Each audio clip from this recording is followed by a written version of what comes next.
Hola a todos. En mi video anterior, dije que las partículas de antimateria se mueven hacia atrás en el tiempo. El enlace, por cierto, está en la descripción, si quieres verlo. Pero al mismo tiempo, los objetos que consisten en estas partículas seguirán avanzando en el tiempo. ¿Cómo sucede esto y qué significa el movimiento en el tiempo para una partícula individual? ¿Tiene algún sentido? Vamos a entenderlo. Mira, aquí está la partícula volando. ¿Cómo supimos que estaba volando? Probablemente porque tiene antecedentes. ¿Y si no hay fondo? Aquí está la partícula, se detiene. O está volando. Si no tenemos algo sobre lo que podamos ver el movimiento, entonces no podremos distinguir el movimiento de su ausencia. Aquí vemos un movimiento en relación con un fondo inmóvil, pero en realidad no existe tal fondo. El fondo de microondas no cuenta, aunque se llama fondo, y aunque parece algo, no es un punto de referencia absoluto. Por cierto, si quieres saber qué es, entonces habrá un enlace en la descripción, ya he hablado de él. Entonces, en realidad, todo se mueve en relación con algo y esto ni siquiera es la teoría de la relatividad, sino que también es la mecánica newtoniana. Es decir, una partícula no puede por sí misma determinar que se está moviendo, pero puede determinar el movimiento con respecto a otras partículas o no puede, pero no tiene un ojo. Es decir, para que una partícula pueda observar otra partícula, necesita chocar contra ella, y no hay otra manera. Cualquier interacción es una colisión de partículas. Y la partícula no solo no tiene ojos, no tiene relojes en su interior, es decir, no puede determinar el tiempo. Por reloj me refiero a cualquier proceso interno. Es decir, una vez más, para que algo le suceda a una partícula, debe chocar con algo. El resto del tiempo, la partícula no pasa nada, bueno, o aún puede desintegrarse. Y el resto del tiempo no pasa nada, es decir, este tiempo parece estar ausente para la partícula. Es decir, todo el tiempo para una partícula son tales imágenes fijas de sus diferentes colisiones y desintegraciones. Por cierto, otro punto muy importante es que la colisión y la ruptura son lo mismo, solo al revés. Es decir, tenemos dos partículas que chocan, se convierten en una, o una vuela y se divide en dos. Es decir, es lo mismo, solo en direcciones diferentes en el tiempo. Y mira, una partícula se estrelló contra otra partícula y luego otra vez se estrelló contra algo. Y entre estos dos eventos para nosotros podría haber pasado un segundo o podría haber pasado 1.000 millones de años, pero para una partícula es exactamente el siguiente momento. Ahora veamos esto desde el exterior. Hay una partícula y choca con algo. Ahora lo reproducimos al revés. Y en la reproducción inversa, también se ve bien, porque el tiempo para las partículas es simétrico en ambas direcciones. Y, como dije, una partícula no tiene ningún mecanismo interno y no puede determinar el flujo del tiempo. De hecho, al tener datos sobre las interacciones, es imposible determinar hacia dónde va el tiempo, adelante o atrás. Es decir, no solo sabemos cuánto tiempo pasa entre las interacciones de la partícula, sino hacia dónde se dirige toda esta secuencia en el tiempo, es decir, es simplemente una secuencia de interacciones.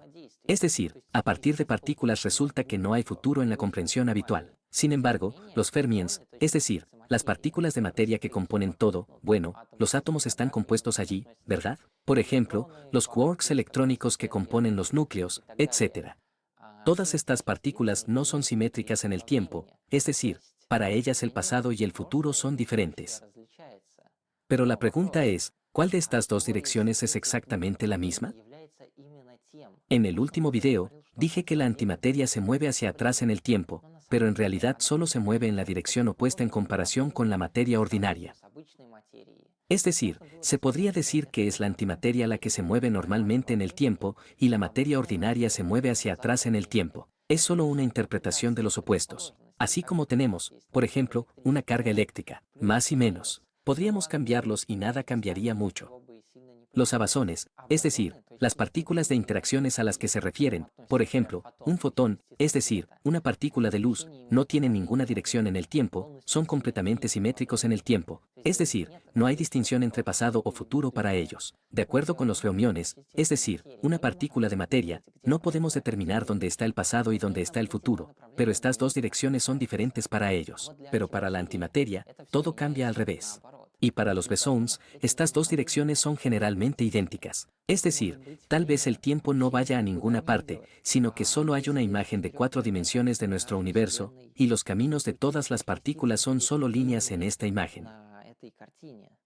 Bueno, La simetría, por cierto, entre la materia y la antimateria está un poco rota, por lo que no son copias perfectamente reflejadas entre sí, pero casi lo son.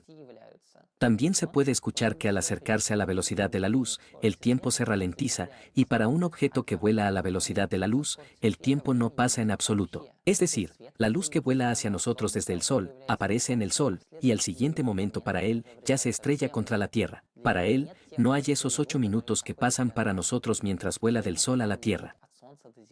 Aquí está la luz volando, pero ya está en la Tierra, y para él no hay nada en el medio. Pero esto es si la luz no chocó con nada en el camino, y puede chocar con algo, por ejemplo, con gas en el espacio o incluso con la atmósfera de la Tierra. Y en esos momentos, el tiempo pasará para él porque interactúa con algo. Y también se ralentizará, volando a través del gas, porque ahora va a pasar algo con él y ya no va a volar a la velocidad de la luz, pero para él ahora va a pasar el tiempo. También con toda la materia. Sin interacciones, todo se movería a la velocidad de la luz. Ya lo dije en mi primer video sobre el bosón de Higgs, que le da masa a las partículas y también le da tiempo a las partículas. Bueno, en general, el mecanismo de la aparición de la masa es el mismo que el mecanismo de la aparición del tiempo. La mayor parte de nuestra masa, es decir, el 99%, no proviene de la interacción con el campo de Higgs, sino de las interacciones de las partículas entre sí, y estas interacciones crean la masa total.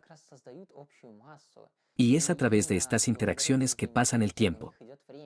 Pero si una partícula de tipo electrón se queda sola y no interactúa con nada, todavía tendrá masa y aún tendrá tiempo, porque interactuará con el campo de Higgs.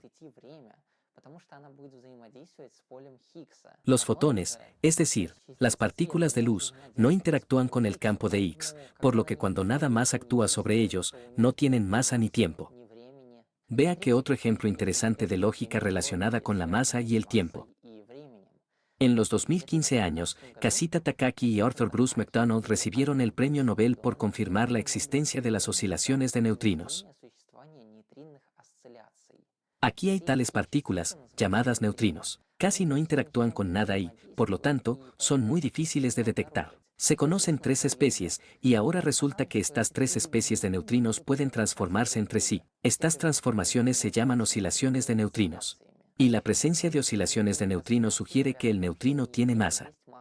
Y mira cómo puedes averiguarlo. Aquí, digamos que los neutrinos electrónicos vuelan hacia nosotros. Los experimentos muestran que no siempre vuela en forma de neutrino electrónico. A menudo cambia en neutrinos de miel o tau neutrinos. Y una vez que cambia, lo que significa que mientras vuela hacia nosotros, algo le sucedió, es decir, interactuó con algo, y la reacción lo convirtió en otro neutrino. Esto significa que mientras volaba hacia nosotros, algo le sucedió e interactuó con algo. Y como ya hemos descubierto, la interacción da masa y da tiempo. Es decir, esto sugiere que los neutrinos aún no vuelan a la velocidad de la luz. Es decir, solo el hecho de que un neutrino pueda cambiar volando a través del espacio vacío sugiere que tiene masa, es decir, interactúa con algo, aunque antes se pensaba que no podía interactuar con el campo de Higgs. Bueno, ahora se considera así, no se sabe con qué interactúa. El resultado es que el tiempo pasa porque las partículas interactúan entre sí, y casi todas las interacciones son de tiempo simétrico. Es decir, en la reproducción inversa, la interacción de las partículas es indistinguible de la reproducción normal. Las leyes de la física funcionan de la misma manera en ambas direcciones, tanto en el futuro como en el pasado. Las pequeñas violaciones de simetría hacen una pequeña contribución, tan pequeña que a gran escala no se notaría, pero de alguna manera todo se mueve solo hacia adelante en el tiempo, y nunca se mueve hacia atrás. ¿Por qué sucede esto?